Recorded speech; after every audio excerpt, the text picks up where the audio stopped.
I used to think sharing your dreams with your best friend was safe, until she built mine right next door. That's the sentence I still whisper to myself whenever I drive past that pale blue house with the white shutters, the house that should have been mine. It sits right where I once stood, barefoot in the dirt, pointing out where I wanted my kitchen window to face the sunrise. Now, every morning, I watch someone else's curtains flutter in that very light, and that someone is my best friend.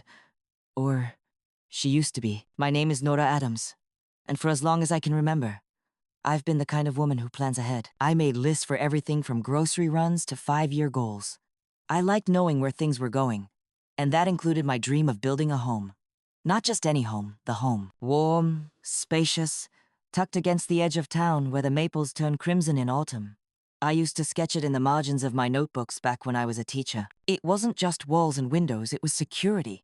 Something steady to hold on to after years of renting and moving. Back then, my best friend Melissa Carter knew every inch of that dream. We met when we were 25, sitting side by side at a local coffee shop's poetry night. She was laughter, loud, unfiltered, magnetic, and I was the quieter one, the listener. Somehow, we fit. She had a way of making life feel spontaneous, as if good things could happen simply because she decided they would. For almost a decade, we were inseparable. We took road trips, shared recipes, even dressed up our dogs for Halloween together. She was my first call when something went wrong, my cheerleader when something went right. So when I finally saved enough to start building my home, it felt only natural to share every detail with her. We'd sit at my kitchen table, me with my sketch pad, her with her wine glass dreaming out loud. "Make sure that porch wraps all the way around," she'd say, running her finger over the drawing. "Oh, and those big windows, you'll want them facing the east. Trust me, morning light makes everything softer." I'd nod, loving how she saw my vision so clearly. It never crossed my mind that she was studying more than just my ideas. At that time, life felt full, predictable in the best way. I was engaged to Daniel, an engineer who loved blueprints as much as I loved design sketches. He was steady, thoughtful, the kind of man who always noticed when my coffee mug was empty. We spent weekends driving out to potential plots of land, and each time we'd stop at that same hill overlooking the lake, I'd whisper, "This is it. This is where I want to build." It wasn't just the view that drew me in. It was the way the air smelled like pine and damp earth after rain, that scent that tells you life can start over. Melissa came with us on one of those drives. She said she wanted to see my future in person. I remember her leaning against the hood of my car, squinting at the open field, her hair whipping in the wind. "Nora," she said softly, "this place suits you. It feels like home." And I smiled, because hearing that from her, my best friend, made me even more certain I was on the right path. For weeks, I worked on the house plan with Daniel. We met with architects, argued lovingly over paint swatches, and stayed up late talking about everything from flooring to where the Christmas tree would go. It was a happy kind of exhaustion, the kind that fills your chest with hope. Then life, as it often does, slowed things down. Daniel got a new project that demanded most of his time. The price of lumber shot up, and the bank suggested waiting another 6 months before final approval. I wasn't worried. I believed in patience. I believed what's meant for you finds its way home eventually. Melissa was there through all of it. She'd bring takeout, pour wine, and say things like, "You're handling all this stress like a pro. I don't know how you do it." And I'd laugh, telling her, "You would have done the same." She'd grin, but there was a flicker, something unreadable in her eyes that I brushed off. We've all had moments like that with friends, haven't we? When something small stirs unease, but we tell ourselves we're imagining it. The truth is, I trusted Melissa like family. So when she said she wanted to start looking for property too, just to see what's out there, I was thrilled. We'd always dreamed of being neighbors one day, our kids playing in the same backyard, borrowing sugar from each other's kitchens. It felt like destiny unfolding. I even shared my architect's contact with her, joking, "Maybe he can give you a friend discount." She smiled, touched my hand across the table, and said, "You always think of everyone, Nora. That's why you deserve good things." And I believed her. At night, I'd lie in bed beside Daniel, scrolling through Pinterest boards, saving color palettes, tile textures, and window styles. I was building a future, brick by brick at least. That's what I thought. If I had known that the person sitting across from me, laughing over takeout noodles, offering advice on backsplash tiles, was quietly building the same dream behind my back. I might have paid closer attention to that flicker in her eyes. But betrayal, I've learned, doesn't knock loudly. It whispers. It hides behind smiles and shared laughter, until the day it decides to show its face. And the day it did, it changed everything. It began with a phone call, the kind that seems small at first, but later replays in your head like an echo. Melissa called one Friday evening while I was stirring soup on the stove. The air smelled like rosemary and garlic, and Daniel was in the living room, half watching a game on TV. Her voice was bright, excited, almost breathless. "Nora, guess what? I think I found the perfect plot of land. You won't believe where it is." I laughed, wiping my hands on a towel. "Already? You move fast." She giggled, that same carefree sound I'd heard for years. "You rubbed off on me. I'm learning from the master planner herself." We talked for nearly 20 minutes, her describing the location, the view, the quiet road, and how the sunset hit the nearby trees. Something in her description made me pause. "Wait," I said, lowering my spoon. "That sounds a lot like the area near Maple Ridge, the one I showed you." There was a moment of silence, brief but noticeable. Then she said, lightly, "Oh, maybe it's close. Who knows? You did have good taste, after all." I smiled, though something tugged at me inside. Still, I told myself not to read into it. We often liked the same things: clothes, restaurants, even men once upon a time, though we'd laugh that off as harmless coincidence. When we hung up, Daniel looked over his newspaper. "Everything okay?" "Yeah," I said, stirring the soup again. "Melissa found some land she likes." He nodded, uninterested. "That's nice." But I couldn't shake the thought. The way she'd described the slope, the distance from town, even the old oak tree she mentioned, it was all too familiar. The next week, she texted me a picture of herself standing on a stretch of open land.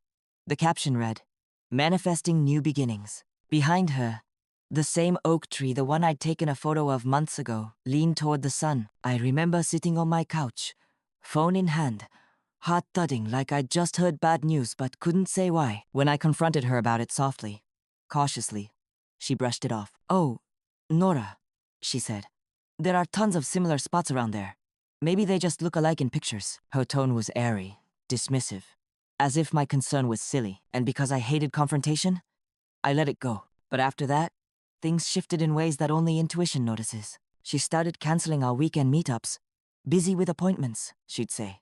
When I asked what kind, she'd change the subject. She grew vague about her days, careful with details she once freely shared. At one point, I offered to send her a few layout ideas from my house plan, friendly inspiration, and she replied, "Oh, no need. I've got someone helping me with that already." Someone. It should have been comforting, but it wasn't. The way she said it clipped, almost defensive, felt like a door shutting between us. I told Daniel about it that night, my voice hesitant. "Do you think I'm being paranoid?" I asked, curling into bed beside him. He shrugged.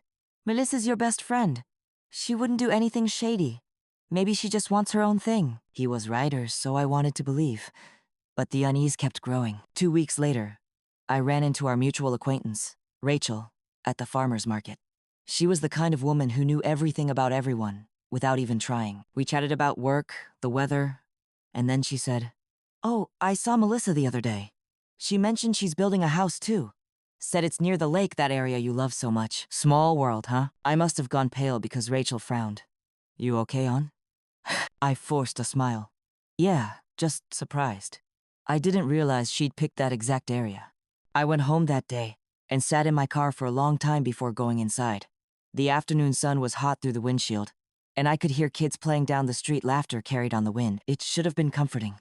Instead, it hollowed me out. For years, Melissa and I had talked about growing old together, raising families side by side, hosting joint barbecues, being those neighbors who finish each other's sentences. But somehow, the thought of her building near me now didn't feel like friendship anymore. It felt like invasion. Still, I kept quiet. Weeks passed.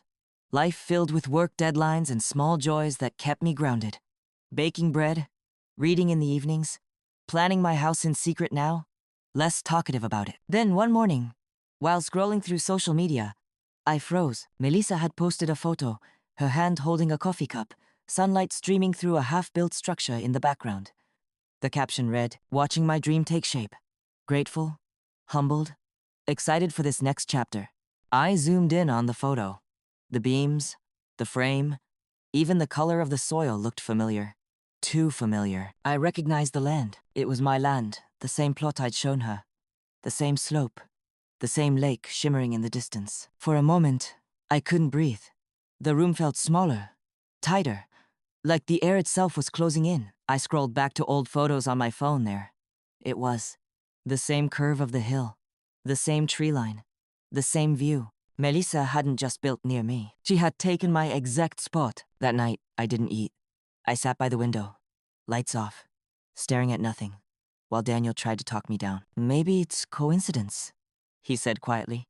But deep down, I knew better. You can't accidentally copy someone's dream right down to the foundation. And when she finally invited me over weeks later, smiling like nothing had changed, I realized she wasn't hiding it anymore. That invitation wasn't an olive branch. It was a victory flag. The day I drove up to Melissa's new house, the world felt muted, like sound had been turned down just enough to make my heart beat the loudest thing in the air. She'd texted me the night before. "You have to come see it, Nora.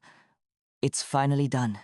I think you'll love it." I stared at that message for a long time before replying with a simple, "Sure." There was a strange calm in me, the kind that settles right before a storm you already know is coming. As I turned onto Maple Ridge, my chest tightened.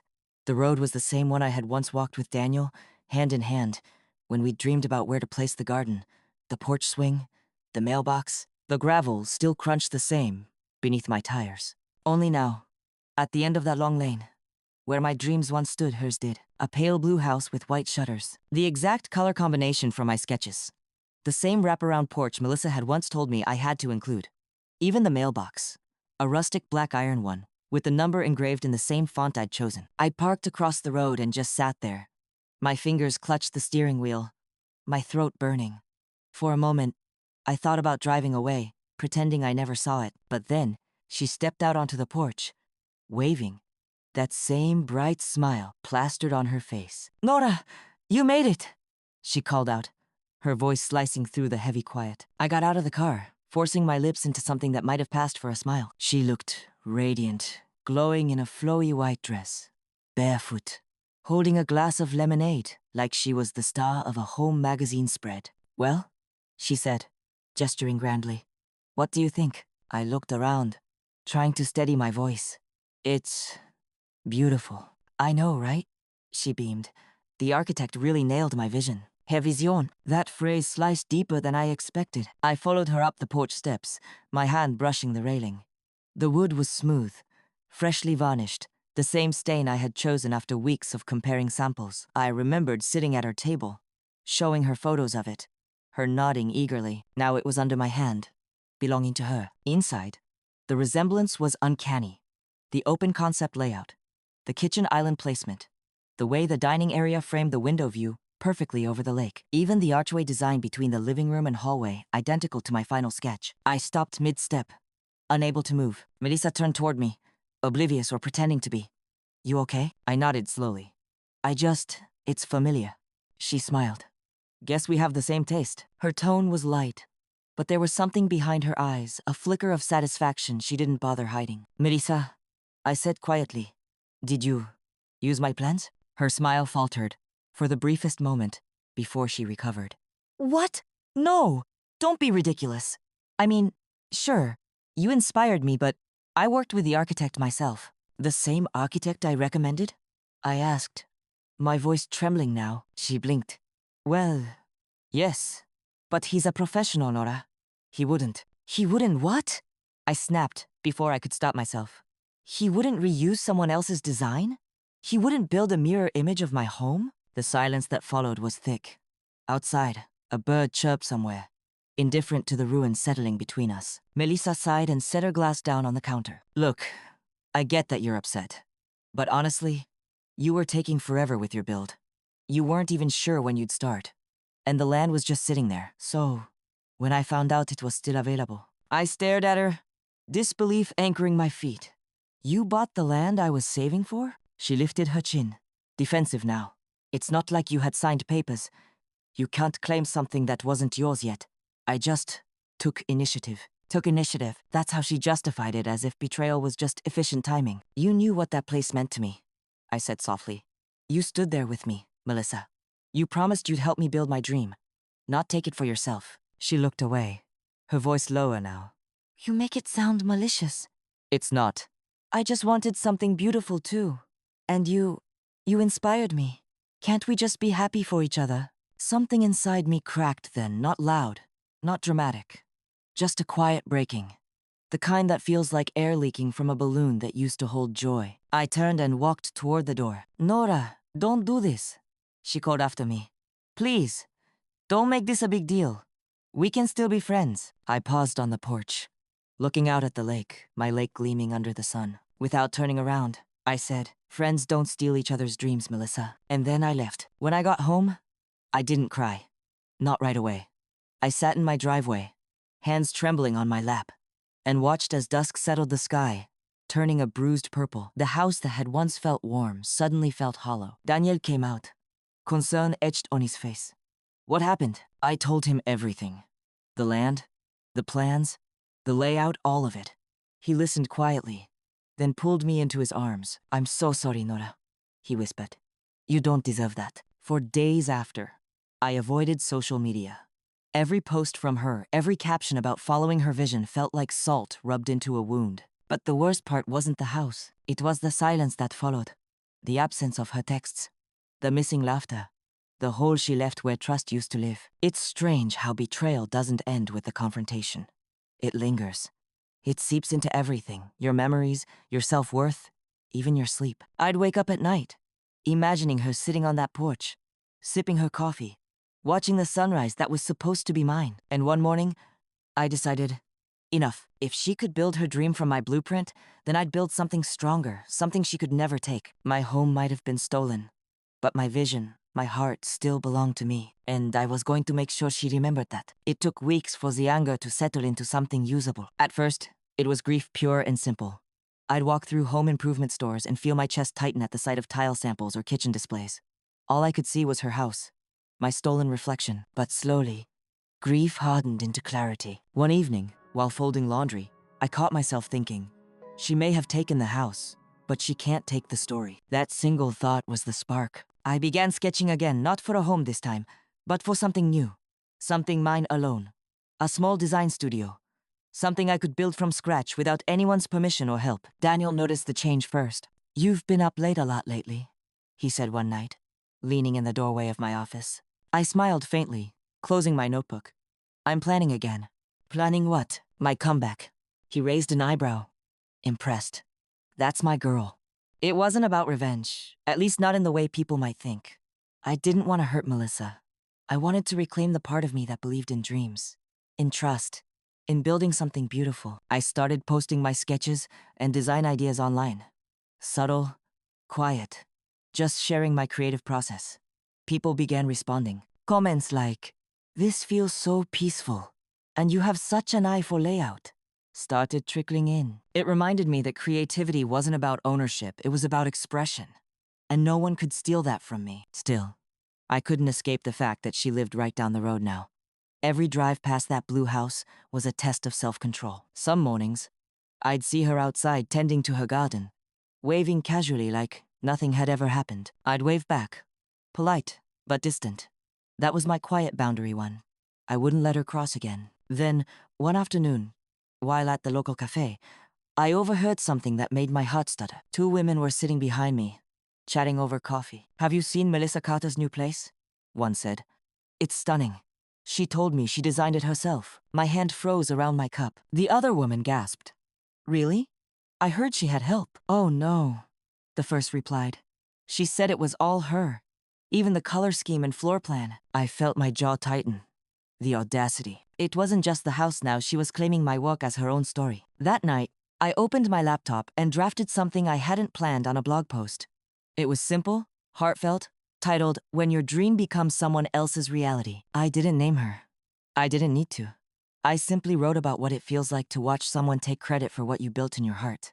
About trust, and how easily it can turn to ashes. By the time I hit publish, my hands were shaking not with fear, but release. Within days, the post went viral. People shared it, commented, sent messages of empathy and support.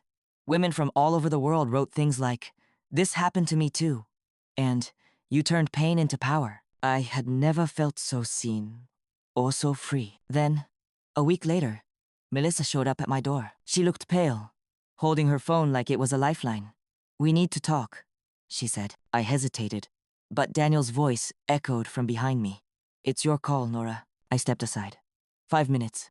She came in, her perfume familiar, but now almost suffocating. "That post you wrote," she started. "People think it's about me." I met her eyes calmly. "Is it?" She blinked, flustered. "Well, everyone assumes my neighbors are talking. You made me look like a thief." I took a deep breath. "I didn't make you anything, Melissa.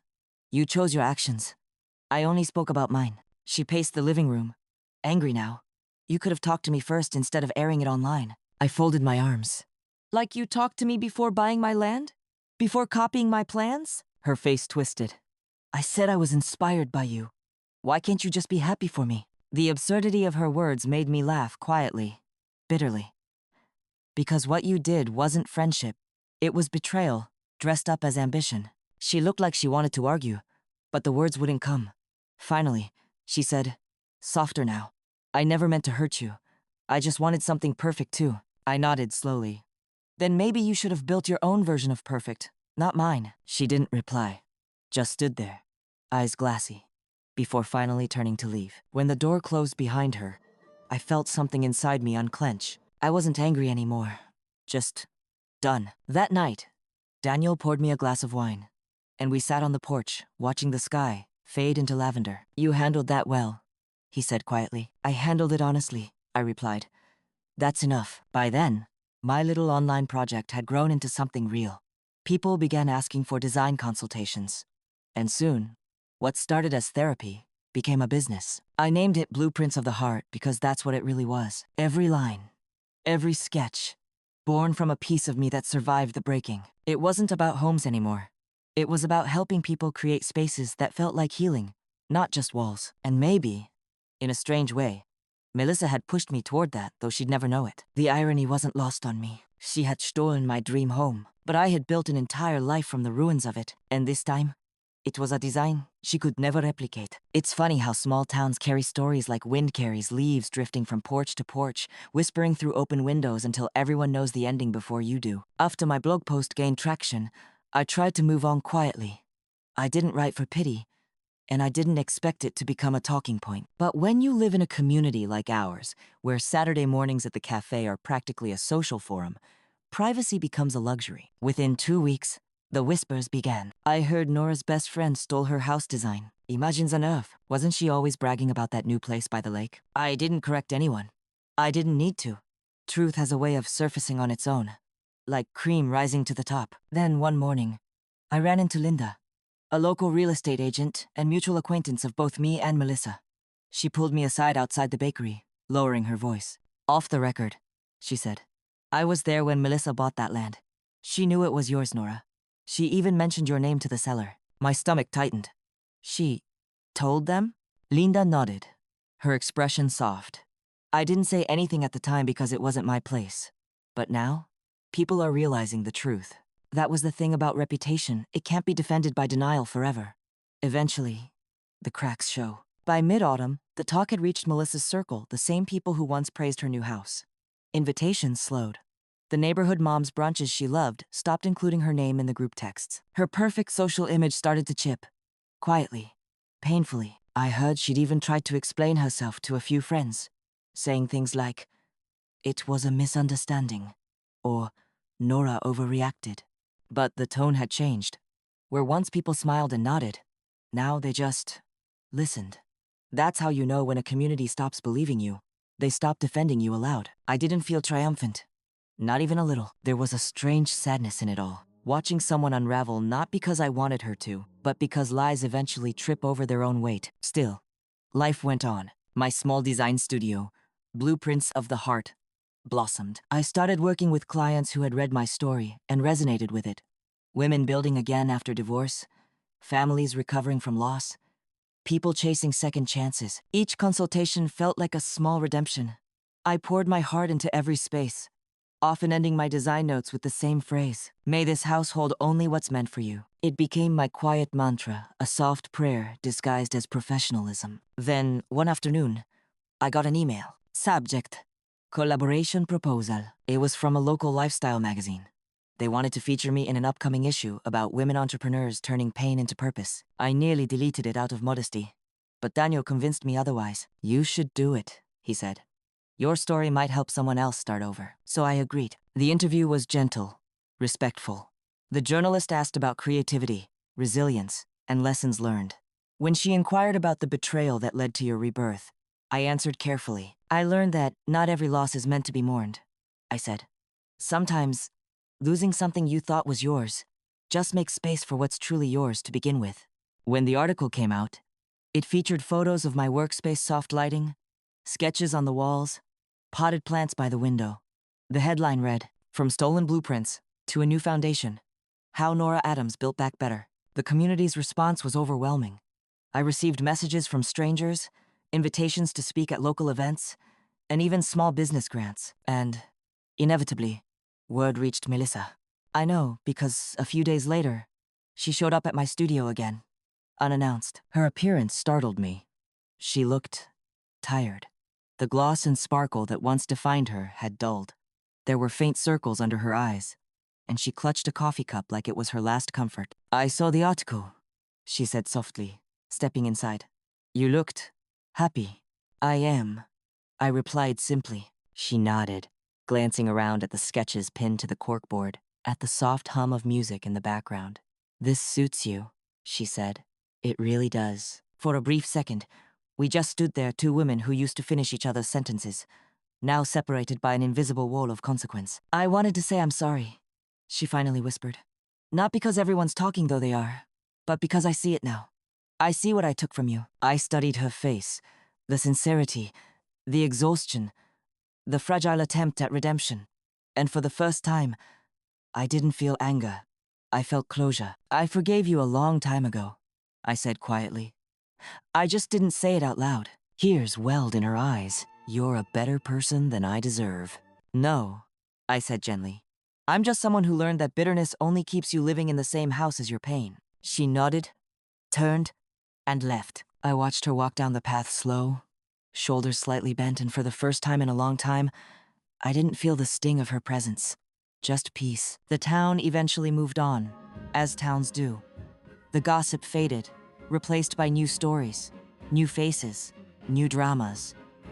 But my name stayed not as the woman who was betrayed, but as the woman who rebuilt. And in quiet moments, when I drive past that pale blue house, I don't feel loss anymore. I feel gratitude, because every time I see it, I'm reminded that not every stolen dream is a tragedy. Some are just the blueprints for something greater. Winter came early that year. The first snow fell like soft forgiveness, blanketing the roofs, muting the noise of the world. My studio glowed with warm light, the kind that made everything, even mistakes, look softer, gentler. Life had slowed down. My projects were steady. My mornings were calm. I no longer woke up with the heaviness that used to live in my chest, the one that whispered of loss and betrayal. It was strange how peace doesn't arrive with fanfare. It just creeps in quietly one day, sits beside you, and stays. I had learned to build a new rhythm for myself. Every morning, I'd brew a single cup of coffee, light a vanilla candle, and sit by the window sketching designs that made me feel something. I wasn't chasing perfection anymore. I was chasing meaning. I'd started taking long drives to the lake too, the same one where my dream house stood. Sometimes I'd park far enough away that it was just a small blue shape on the horizon, framed by bare trees and snow. And every time I saw it, my heart didn't twist the way it once did. Instead, it hummed with something quieter. Maybe acceptance. Maybe understanding. That house wasn't mine to live in, but the dream it represented, stability, love, belonging, that still was, just in a different form. A few weeks before Christmas, I received a letter in the mail. It was handwritten, neat cursive on cream paper. No return address. Inside, a short note. "Nora, I sold the house. I couldn't stay there anymore, not knowing what it cost. I'm leaving town for a while, to start over somewhere new. I hope one day, when you drive past that spot, it feels like peace again. I truly am sorry. Melissa." I sat with the letter for a long time, my fingertips tracing her name. I thought about how full circle it all was, how two women who once shared every secret had now shared silence, then forgiveness. And somehow, that felt right. By spring, new families began moving into the Lake District. I saw moving trucks, laughter, children's bicycles, leaning against fences. The pale blue house was repainted in a soft cream color, and new curtains appeared in the windows. It didn't feel like a stolen dream anymore. It felt renewed, reclaimed by the universe for someone else's joy. That summer, I launched a community workshop called Foundations, a space for women rebuilding after betrayal, loss, or change. It wasn't therapy, but it was healing. We gathered every Thursday evening with tea and journals, and I'd start each session with the same words. You can't control what others build from your blueprints, but you can always design again. The group grew from 5 women in the first week to nearly 20 by month's end. Each had her own story. A friend who lied, a husband who cheated, a business partner who betrayed, different heartbreaks, same ache. And every week, we talked, laughed, sometimes cried, and always created something new from what remained. I remember one evening, a woman named Helen, older, silver-haired, said through tears, I thought starting over meant I'd failed. I smiled at her gently. No, I said. Starting over means you refuse to stay broken. She nodded, her eyes wet but alive. Then maybe I'm stronger than I thought. You are, I said. We all are. Months later, I was featured again this time. Not for my past, but for the community I built. The headline read, Designing from the Wreckage, How One Woman Turned Betrayal into Belonging. And when the journalist asked, Do you ever think about Melissa anymore? I smiled softly. Sometimes, I admitted. But not with anger. More like remembering an old photograph. A moment that once meant something, but doesn't hurt anymore. The years that followed were kind to me. I met someone slowly, unexpectedly, beautifully. His name was Caleb, a craftsman who made custom wooden furniture. We met through a mutual client who thought our creative energies might fit. At first, I was hesitant. After everything, trust felt like a fragile thing. But Caleb had a patience about him, the kind that didn't demand space, just offered it. One evening, as we worked late in the studio, sketching out a design together, he said something that stuck with me. You know, wood never forgets the storms it's weathered. That's what gives it character. I smiled. So, you're saying scars can be beautiful? He nodded. Only if you know how to polish them right. And somehow, that one sentence felt like the perfect metaphor for everything I'd lived through. 2 years later, standing in front of a modest, sunlit home I had designed and built myself my real dream house, I placed a hand on the doorframe and whispered the words that had guided me since the beginning. May this house hold only what's meant for me. And for the first time, I truly believed it. Because healing doesn't mean forgetting. It means remembering without flinching. It means loving yourself enough to rebuild.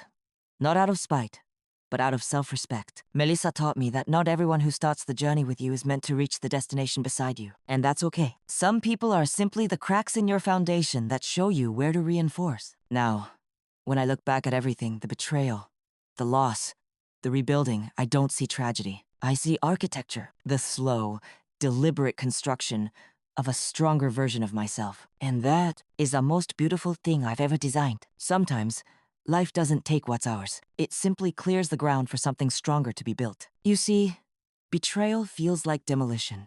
It's loud, it's messy, and it leaves you standing in the dust, wondering why everything you dreamed of collapsed. But sometimes, that's how life makes space not to punish us, but to prepare us. Melissa thought she was taking my dream when she built that house. But she only reminded me that the real foundation wasn't made of brick or glass. It was made of belief. Belief in myself, in my work, in my ability to rise. When someone copies your vision, steals your idea, or takes what you shared in trust, remember this. They can imitate your design, but they can't duplicate your spirit. That's the part only you can build. If you're listening right now, and you're standing in the ruins of something you loved, a friendship, a plan, a life you thought was yours, take a deep breath. Don't rush to rebuild. Just clear the ground. Let the dust settle, because when you finally start again, your new foundation will be stronger. Not because of what you lost, but because of what you learned. So tell me, if someone took your dream, and made it their own, would you fight to take it back, or would you stop building something new? Let me know in the comments. And if my story touched your heart, don't forget to subscribe for more real stories. Stories about loss, resilience, and the quiet courage it takes to start again. Until next time, this is Auntie May, reminding you, every broken blueprint still holds the promise of a beautiful home.